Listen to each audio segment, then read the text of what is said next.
to Referential Pragmatics. Leach 1983/11 briefly mentioned the label for the area that we will discuss in this module, namely Referential Pragmatics. He defines it as the assignment of reference or to referential expressions in a given occurrence. EBIT. The notion of reference briefly popped up in the previous module. Let us explore the area through an example or consider this statement. The Palgrave editor visited me in my office today. Module 2, Referential Pragmatics. Leach 1983/11 briefly mentioned the label for the area that we will discuss in this module, namely Referential Pragmatics. He defines it as the assignment of reference or to referential expressions in a given occurrence. EBIT. The notion of reference briefly popped up in the previous module. Let us explore the area through an example or consider this statement. The Palgrave editor visited me in my office today. The Palgrave editor is who exactly? There are several such editors who work for the publisher Palgrave, and there have been many such editors. Which one are we talking about? This is a referring expression directing the reader to pick out a specific person from the context. Similarly, my office is directing the reader to pick out a particular place. Again, the reader will have to work out which office is being talked about. What of me and my? Clearly, they refer to the author of this statement, and it is up to the reader to work out who what author is. Similarly, today refers to the time period in which the author was writing, and we would need to work out when that is. All these expressions involve workout connection with context. There are referring expressions in a very general sense.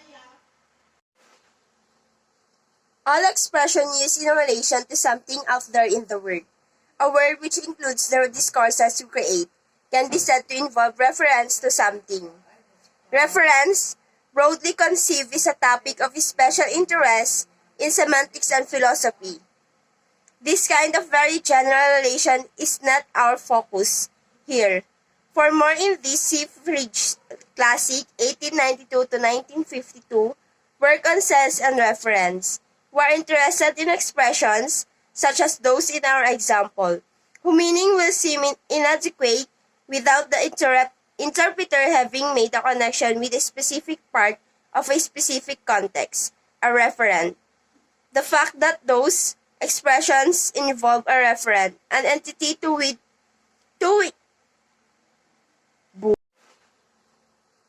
all expressions used in relation to something out there in the world, a word which includes the discourses we create, can be said to involve reference to something. Reference, broadly conceived, is a topic of special interest in semantics and philosophy. This kind of very general relation is not our focus here. For more in this, see Fried's classic 1892-1952 work on sense and reference. We are interested in expressions, such as those in our example, whose meaning will seem inadequate without the interpreter having made a connection with a specific part of a specific context, a referent. The fact that those expressions involve a referent, an entity to which they refer, means that all referring expressions presuppose the existence of an entity. We will use the term referring to denote the narrower, more dynamic, indeed pragmatic usage of expression that connect with context, both drawing meaning from it and shaping it.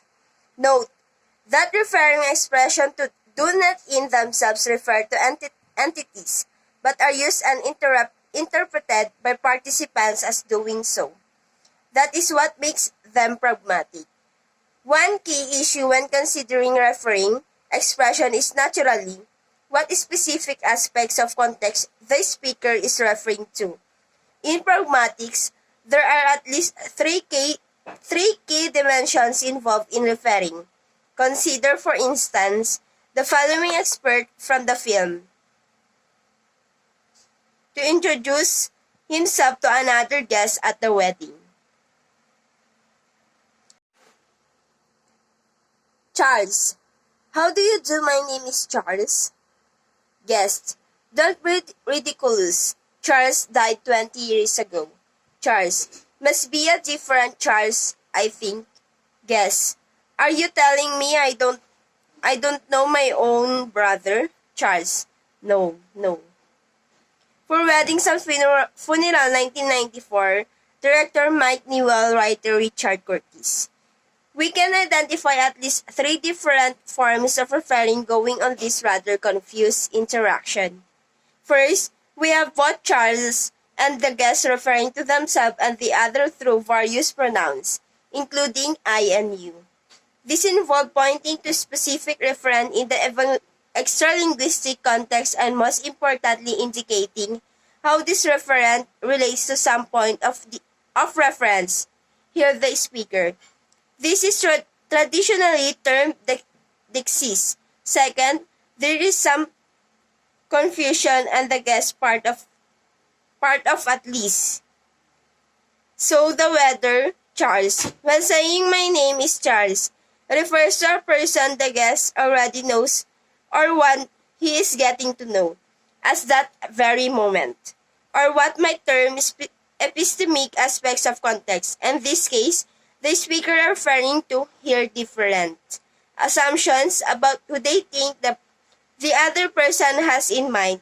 When the speaker assumes that the hearer knows the specific reference in mind, this comes under scope of definiteness, which when the speaker doesn't make such as an assumption. It is a matter of indefiniteness, the crux of the guest's confusion. Here is the guest as his brother and mind when Charles is referred to, and consequently, things that Charles does as well. Third, some expressions they use are used to refer back to things they have said earlier. For instance, when the guest utters my own brother, he is referring back to his previous reference to Charles who died 20 years ago. Instances where speakers are referring back to what has been earlier referred to in previous talk, or what might be termed linguistic aspect of context or context, comes under the scope of anaphora. In this module we'll be explaining in more detail the pragmatics of these three forms of referring. Supplying a list of English referring expression is not straightforward. However, as debates rage over where to draw the line with respect to what is referring and what is not, let us first briefly consider the extremes. All scholars would agree that verbs and prepositions are not referring expositions. Consider our example 2.1 above. The verb visited and the proposition in were the only items we did not claim to be referring expression. To understand them, you do not need to pick out a specific visit or specific spatial relation with respect to the office. We ignore here the fact that visited carries a past tense marker. The other extreme is more controversial. Many, if not all, scholars would agree that the demonstrative, this is a referring expression of sign guide. But there are other possible candidates for referring expressions too. Table 2.1 lists English referring expressions that are thought to be so by many scholars. In broad terms, the categories of Table 2.1 are ordered from those whose meaning is more descriptive, more more encoded in the abstract sense of the expression to those whose meaning is more contextual, more dependent on a relationship with a specific contextual aspect. The former is semantic and the latter more pragmatic. The book, a definite expression, has some descriptive meaning in the abstract, as the noun book denotes the concept of a book, although we do not know which particular book is being referred to. This is the deistic expression has very little descriptive meaning in the abstract, although we may suppose that it concerns something relatively close in some way to the speaking voice. Compare with that. The organization of this module is based on this table. First, we attend to the extremes of the table, definite expressions followed by the deictic expressions, and then anaphoric expressions in the middle. In the final sections, we take a more interaction view of how referring expressions are used, not understood. So here is the, wait lang, kikita niyo. Here is the table. Categories of English referring and expressions. The first I read is category. Definite expression or definite noun phrases, proper nouns. The example is the book or the books, Jonathan's, course or courses, my example lecture, etc. Michael is meet Professor Leach and etc. and more semantic. Second is anaphoric expressions, deictic expressions. He, the example is he, it, they, herself, and etc. And this, that, I hear now, tomorrow, and etc. and more pragmatic. Okay, the 2.2 is definite expression. Definite expression includes some semantic meaning in their nominal elements. For example, as mentioned above, book, indefinite expression, the book relates to whatever mental representation you have for the concept of a book. Moreover, Fredge, 1892 to 1952, noted that a definite expression not only denotes something but also implies that it exists. We will pick up on this in our discussion of presupposition in section 3.2.2. Russell of 1905, however, argued that the key issue with expressions such as the book is not just that they imply existence, but that generally they indicate uniqueness. A particular book in an example. For ratio, definite expression do not refer directly to something. It is simply a matter of finding a true match between the semantic descriptive content of the expression and any candidates for a match in the word. Others, such as Strawson, 1950, argue from a more pragmatic perspective that it all depends on the use of expression in context. For example, the semantics of the book in a decontextualized sentence such as pass the book may signal that a unique book is involved, but you are unlikely to know exactly which book is being referred to. In contrast, if somebody arrived in the room where you are right now and said the same to you, you may be led into thinking not only that a unique book is involved but also that they refer to the very book you are now reading. And if they arrive when you are reading in bed, you might think that they refer to your bedtime novel. A starting point is to say definite expression are primarily used to invite the participant or participants to identify a particular reference from a specific context which is assumed to be shared by the interlocutors. We air this issue further below, especially in section 2.5. There are various ways in which language can signal definiteness. The paradigm method in English is the definite article the most frequent word in written and spoken English. Leach et al. 2001, 181 and 144 like modern noun phrase determiners such as possessive determiner pronouns. Example: my, your, our, their book. Demonstrative example: this or that book. Or sa genitives example: Jonathan's book. Definite articles determine the definiteness of the noun phrase. Compare the sentence in 2.3. 2.3a. The book you're reading is great. B. A book you're reading is great. You are likely to interpret is referring to the book you are currently reading. Apologize for the immodesty. But with B, it could be about any book you are currently reading, this book, other course books, the novel you read when you go to the bed, and etc. B contains the indefinite article a, contrasting with the definite article the. Apart from noun phrases with determiners pronouns, example, I, you, she, and it, can express definiteness in English as can proper nouns, a topic we will discuss below. The development of the in English. The earliest stage of English had no definite article, nor did it have a contrasting indefinite article. Speakers and writers in Old English, approximately 500 to 1,100, deploy demonstrative form from which the seems to have developed. For some of the functions undertaken by today's she is the nominative masculine form of the demonstrative and may not wing any present day.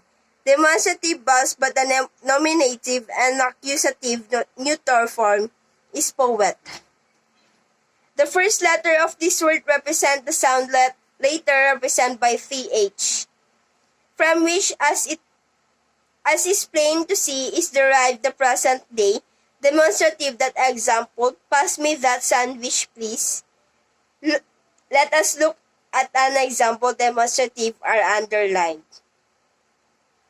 Her Oswald si Idiga Arcebiscop Forlet Peace Life. As one can see from the present-day translation, there are 2 points where the Old English demonstrative can be rendered by either present-day, the or that. Both signal definiteness, that is, they invite participants to identify a particular entity, a particular archbishop, a particular rear.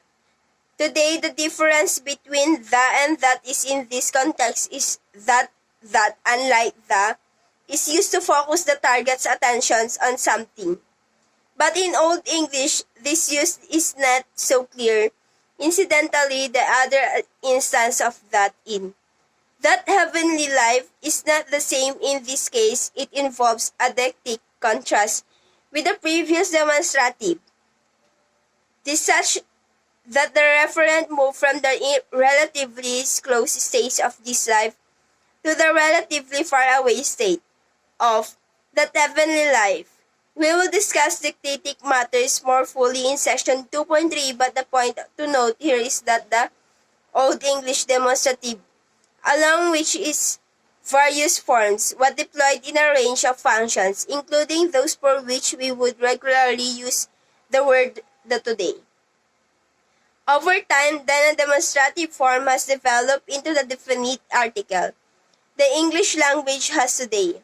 Note, with particular reference to Table 2.1, it has moved from the relatively contextual, extra-linguistic category of deictic expression to the relatively abstract, linguistic category of definite expressions. In other words, from more pragmatic to less. English is not alone in the way its definite article developed. Definite articles in Romance language, example, French, Italian, Spanish, such as le, il, el, lo, la, have developed from the Latin.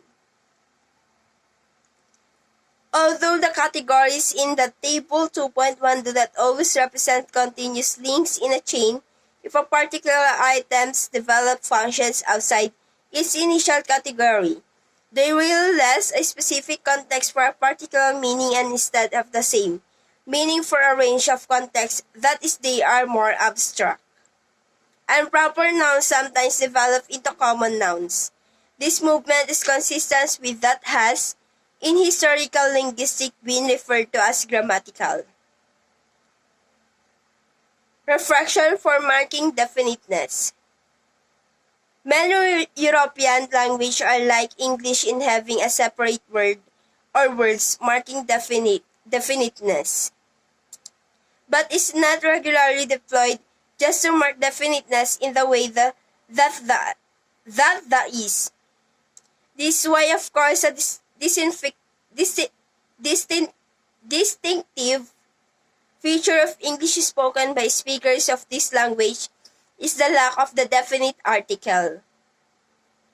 Definite article in some instances where it would be required in standard forms of English and inserting it where it would not normally be grammatically required is a feature of English as a lingua franca.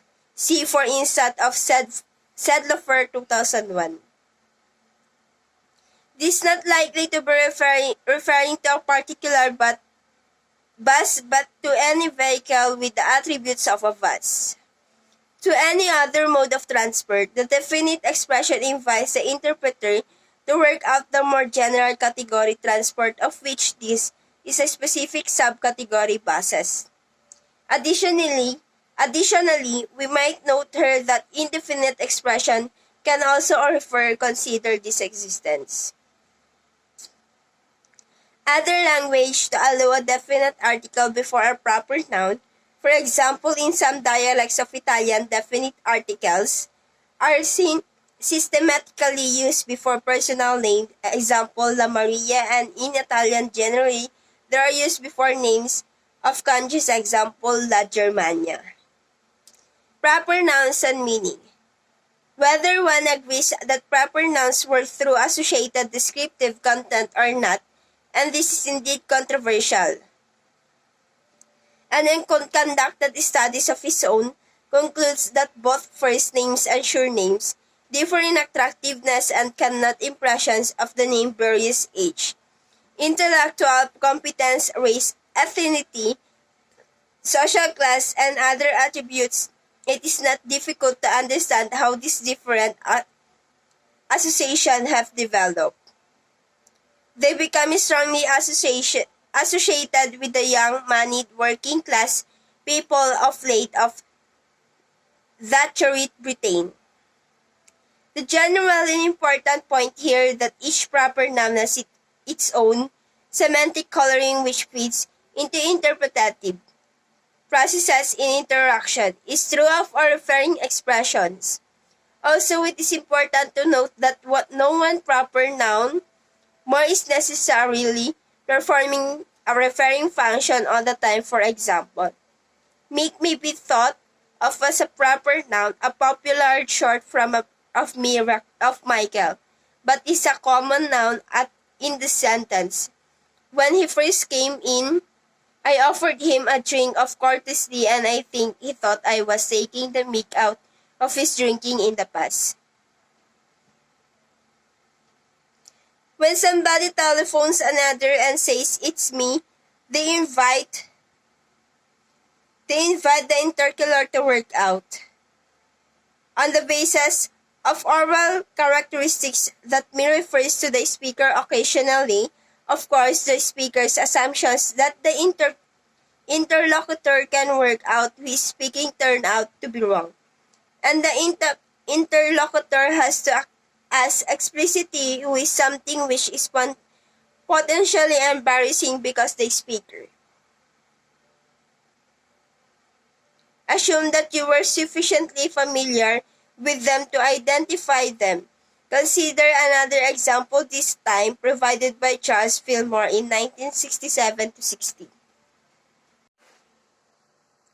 This concerns the way in which language and code or grammatical grammatically features of the context of utterance or speech event, and thus also concerns way in which the interruption of utterances depends on the analysis of that context of utterance.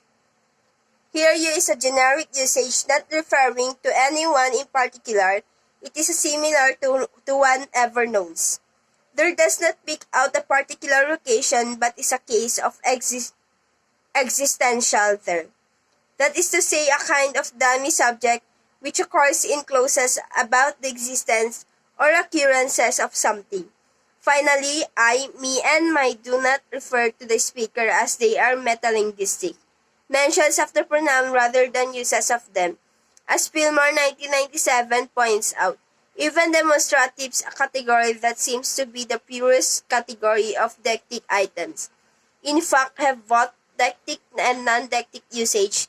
Gestural usage such as this foot are supported. Let us elaborate on the particular categories of Table of 2.2 personal as a deictic category refers to the identification of three discourse roles in the speaking situation. The speaker, the first person, the hearer, the second person, and the third, and the party being talk about the third person. Person is a hugely important grammatical category. First, second, and or third person is marked or implicit in all utterances.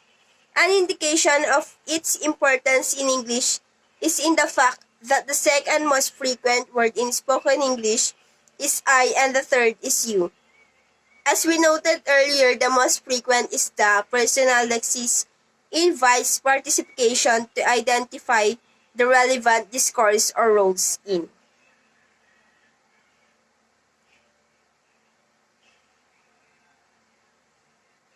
One can see a certain similarity in the way forms and through forms were used in this period of English which the way, for example, to and vos are used in today's French or do and see in German. However, this prediction became more and more unreliable as we move towards the 17th century. The meanings of any particularly usage had increasingly to be inferred from the specific of context. Take this brief extract from the Merry Tales of Skelton, 1567 as an example, and this tale Skelton, a person tries to persuade a cobbler to go to war. Note, of course, the overlap here with the discussion of proper nouns in section 2.3. However, remember that we are focusing on deictic uses of proper nouns. A summary of social deictic expressions in present-day British English with very brief indications regarding context of usage and the proportion of uses accounted for by each type expressed as a percentage is as follows from Leach 1999, 109, 113, and Biber 1999, 1111 to 1113. Person marking varies hugely from language to language. Consider, for example, that Fijian is said to have 135 person forms whereas Madurese, an Austronesian language, has only two. Shiwerska, 2004-2. One of the reasons for this is that person marking interacts with the socio-cultural context of the particular language. As quoted in Sevierska 2004-1 for comment, pronominal grammar provides a window to the relationship between themselves and the outside world. Obviously, this fact is most salient with respect to social dixes. Non-singular second person marking when addressing a single person is often a way of signalizing. Some of these mismatches have become well established. Of course, the royal, a more recent example of which are the words of Margaret Thatcher upon discovering that she had become a grandmother. We might also briefly note that sometimes that issue is one of focusing the target attention. Thus, while here she is, might well convey the the fact that someday has arrived in the vicinity, it also draws attention to that fact. And that in I'd like that one set of several items at the same distance from the speaker focuses the target attention on one particular item. Finally, we briefly note here that some Austronesian language do not take many speech participants adectic centries but orientate towards absolute geographical location points such as seaward versus landward, or even simply to coordinates like north, south, east, and west.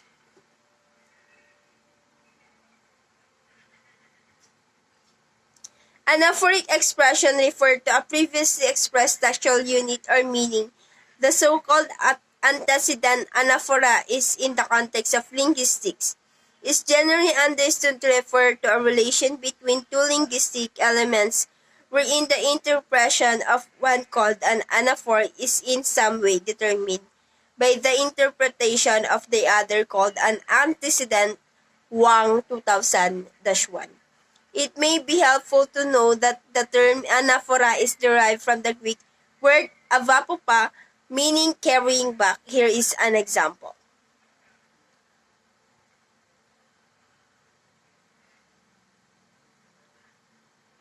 It is an FT of dummy subject referring to an aspect of the context to the utterance that can readily be interfered.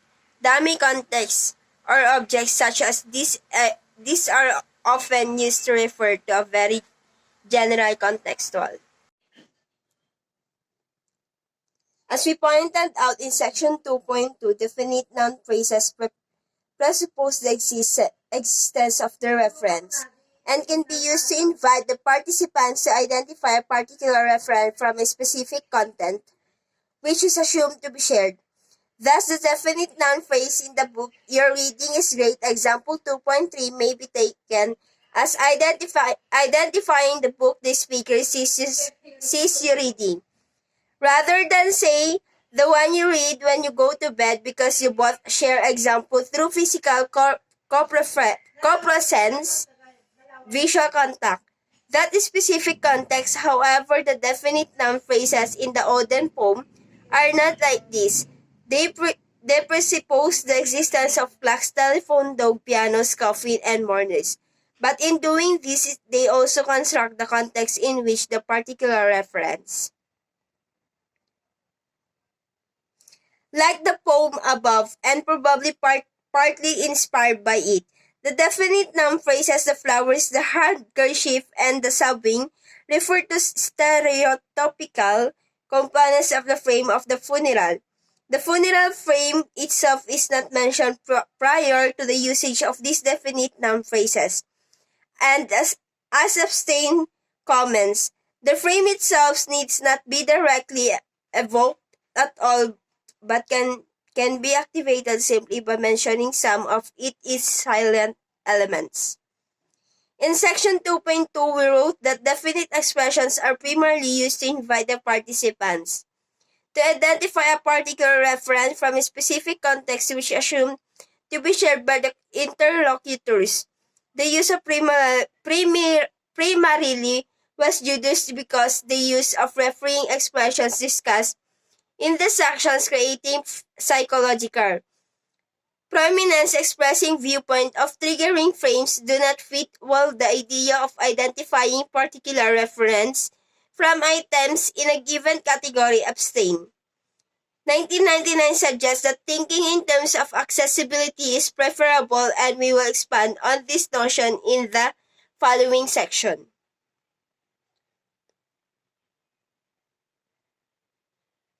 The expression "not classic car," which signals that the target is familiar with your referent.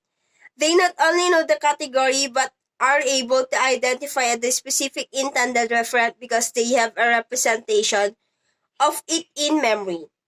Each type of referring expression is conventionally associated with a particular cognitive status. Any use of that expression signals a particular cognitive status which the target can take the account of in their search for an.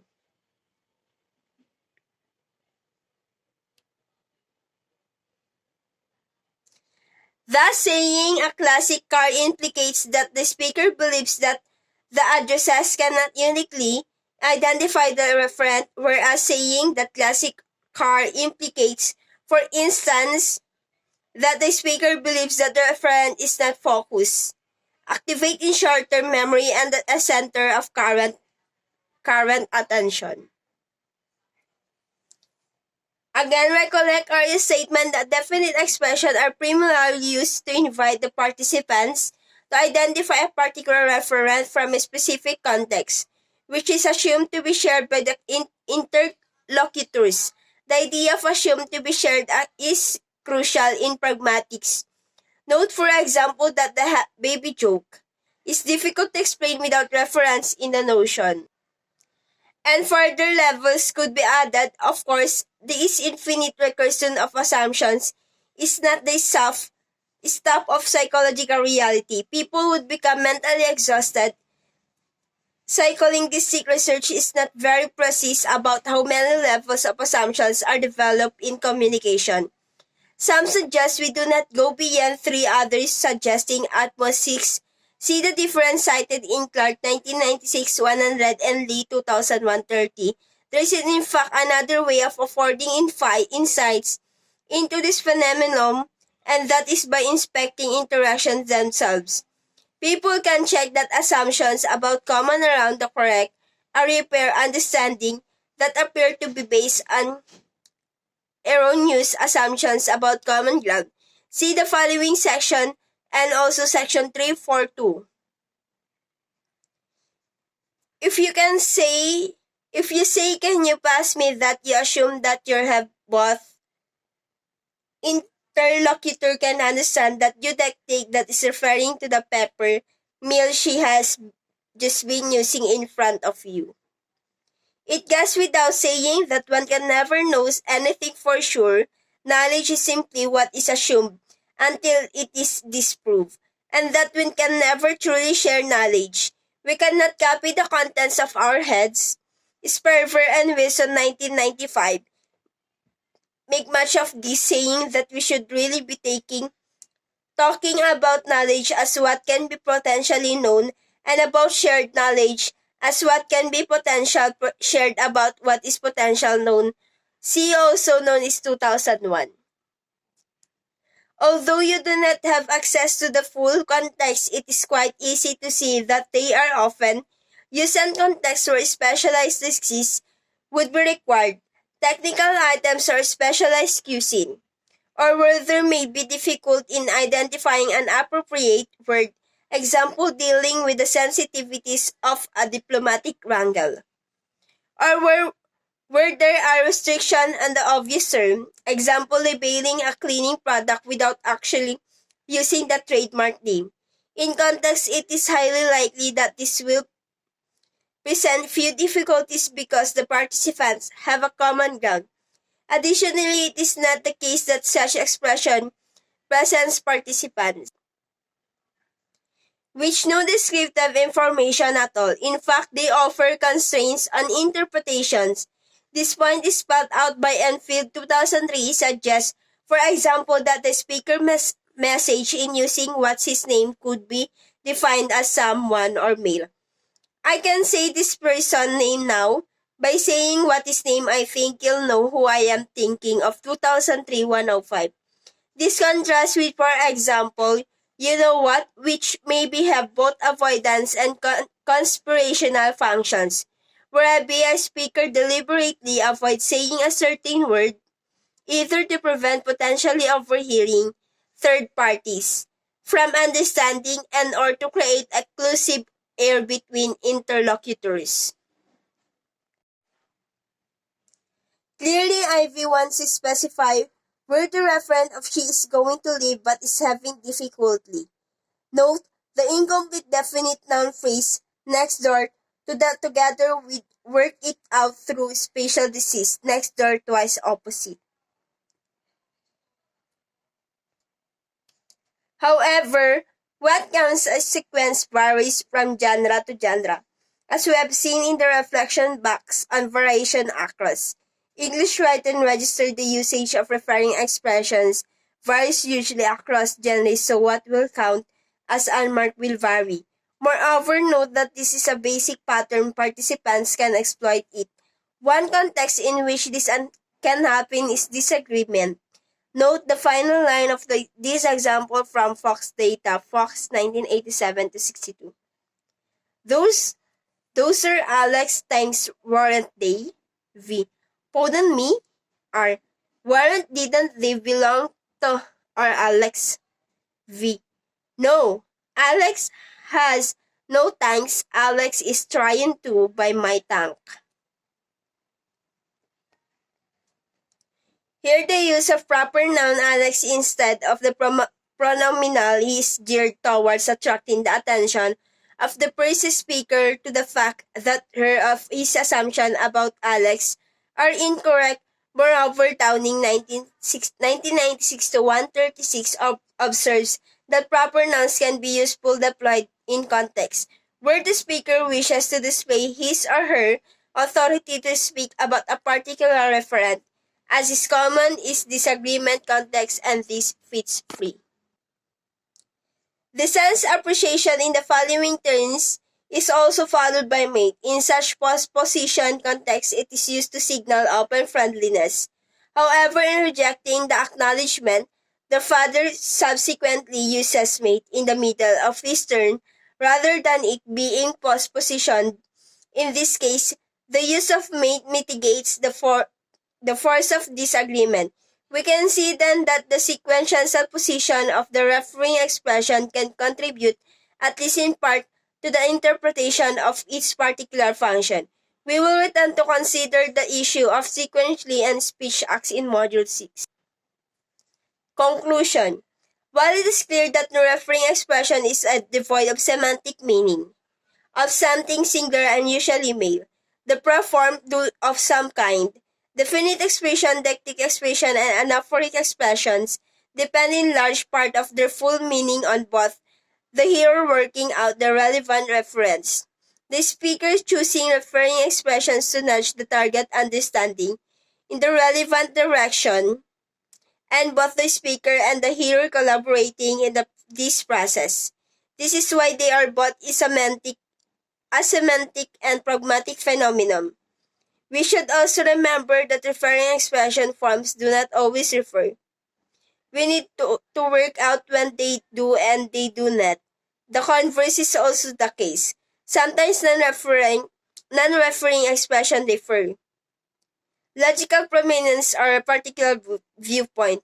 We discussed how speakers select particular referring expressions according to their assumptions about the degree to which the different is in the target mind's eye. As far as an English is concerned, we have shown how, especially in our reflection boxes, some features that are common to many Englishes. For changes from demonstrative to definite articles in terms of grammaticalization, difference amongst written genres, or the role that referring expressions undertake in using their own interpretive frames. In fact, to fully understand the phenomena constituted by referring expression, we need to understand that variation.